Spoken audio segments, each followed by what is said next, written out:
And yeah, I feed them in bowls. And this is Ginger, our champion layer, and these are the eggs we get. So they're small chickens. They're not big size chickens. They're extra small, called bantams, and they make extra small eggs. You need about 6 of them for a 1-person omelet, but that's okay. This is just our enjoyment outside. And again, they're fluffy, they're clean. They even sometimes make it onto a Christmas card. So these are not, just run of the mill chickens. They're rather expensive, and I take very good care of them, like all my pets. So I would hope that it wouldn't make me, please, move my whole coop structure, because it's very heavy, and it's meant to be a permanent structure. I just didn't know. So I'll stop sharing my screen now. By the way, question for Mark? I was just going to say, I just want to give hi, Donna. I wanted to just, again, with meeting Susan today, I got educated myself, because I am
Right. I was going to ask the same thing. So. Yeah. So Mark or Donna, whoever knows that. My belief, and I did not make the bylaw. I believe Rudolph was involved in that, but my belief is that they have the 25-foot setback because chickens can carry salmonella. There's diseases. They can attract vermin. Also, rabies vectors such as raccoons, foxes, things that would consume them. And that's got to be the only reason that I can think of why they would have a 25-foot setback. It's just.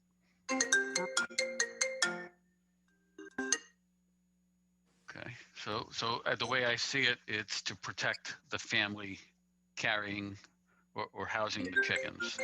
Correct. So, I believe so.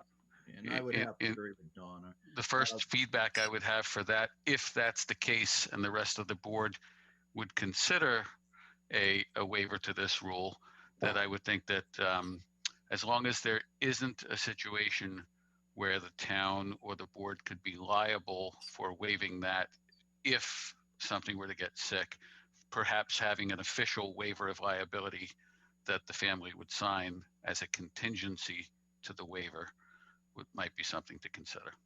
My only concern with that, and again, I'm learning some of this stuff as I go, is that the 25-foot, I'm assuming it's just so you're not attracting things to your private home.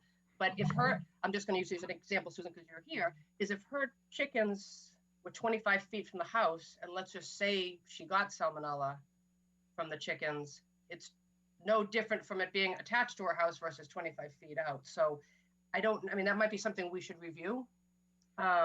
Because when I looked at it, I thought it was I thought it was more appropriate that it was closer, like where it is versus in the middle of the yard, because it's, you have four sides that you're gonna get vermin or things that are to come towards it versus the way that it's structured right now. In general, I would say it's probably 1.5 sides. I mean, it's in general, most of the sides are not exposed. So that's just my opinion. Judy? It looks like Mark was on the committee to write these. I'd like to know his opinion on this request. Back in the day, and it was a while back, we looked at other towns to see what they had for regulations. And in my belief, I think Donna explained it perfectly. The whole purpose is not to have people having their animals close to their homes to prevent vermin from getting in their homes, odors. And I think that was the main reason, as well as you mentioned possibly rabid raccoons. You know, we can have that issue.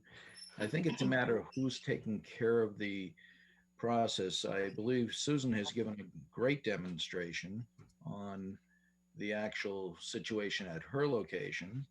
And Diane and I have talked already that my recommendation would be for a waiver for 6 months with Donna going back to inspect. And then if everything still is okay, as shown tonight, then go to a routine yearly inspection.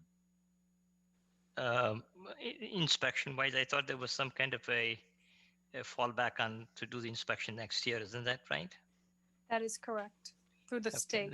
yeah. For So inside stables, this is an outside coop that could be checked from the outside. the other But question is, the animal, oh no, excuse me, but I mean, KG is right, is the animal inspections are not gonna be done until next year. I mean, again, I don't wanna break all rules, but I mean, just because I was out there and I met Susan, I have no problem going out if it's something that, somebody needs to just go by and take a peek at it. Right, You I know, can do and that as well. Okay, I just want to put you on, yeah. I have a couple of questions for Susan before she gets in. One is, do you have a window or a door facing the coop right now? I have a window facing the coop. Is there So a way that your is there a, home. is there a way that you can put a plexiglass or something and then shut that down so that nothing comes inside? Yeah. Does Yeah. it affect your living by any means? No, He's and talking about, the he's greenhouse, talking about to your home. the greenhouse is actually a second barrier. So there's the coop. I understand, but Yeah, they don't consider greenhouse as a barrier breaker. So sure. something that possibly that could come to your house is one of the gateways, windows, or doors. And I don't expect you to close the door, but the windows can be closed with plexiglass so that it's not So blowing anything I'm- inside. I'm not good with Zoom meetings, but I can tell you, let's see if you can see it. I took this picture today. Yeah. Uh-huh. And so the outside of I'll call it the canopy, then there's air conditioning units and then her windows of her house. Because you're concerned about anything getting into her home. Is that what you're referring to? Correct. That's why I was wondering. I mean, mammals or like a No, bacteria? whatever that comes through the air. Oh, Oh, okay. it's Right. Something So, that let's affects you clarify. because of this coop. Yeah, Maybe yeah. smell or whatever Right. that comes through. You don't want to have that. That's what the Right. purpose is 25 feet. Yes. So if you can block it by other means, then Right. that's a positive side for what we want to do. Right. So I had a Great Dane, by the way, and dogs defecate in the backyard, and I'm telling you right now, that dog and the flies were so much worse. Even though we scooped, like just having to scoop from the grass, a lot more problems. I don't have a dog anymore. Because they have rabies, they have bacterial, they have roundworm, they have all kinds of, things. I think chickens only have like 3 things: salmonella and like campylobacteria and some kind of chicken influenza virus. So there's no human viruses that I know that are going to come from a domesticated chicken. Wildlife, yes, but not that I know of a domesticated chicken, but I could be wrong. to Susan's point, I think that, you know, we have the same, every pet owner has the same responsibilities as being a pet owner.